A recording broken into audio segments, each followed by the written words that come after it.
Nandito na po tayo sa Dubai. Time check, past 7 PM na po dito sa Dubai. Ang Dubai is behind ng 4 hours sa Manila. So, sa Manila siguro mga 11 PM na ngayon. Tama ba? O, tama, 11 PM. So, mamaya i-meet na po natin yung mga kasama namin. Kasi yung team namin dito sa Dubai, sila yung nauna. Actually, kami na yung last 2 na pupunta dito.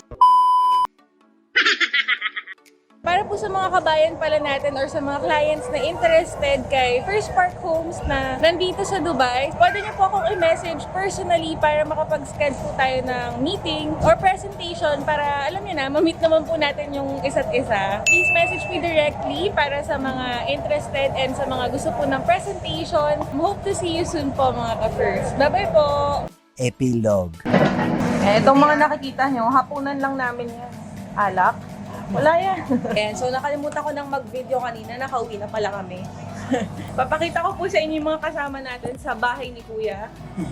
Hello po. Kung tayo magpakita ng mukha. Ayan ang ating team page. Follow nyo rin ang page nila. Nagawa ko ng masarawa. Midnight snack. Yung iba dito kasi busy. Kaya ayan na po ang ating editor. Hindi pa tayo tapos mag-vlog, nag-edit na siya. So ayun, pinakita ko lang. Bye-bye!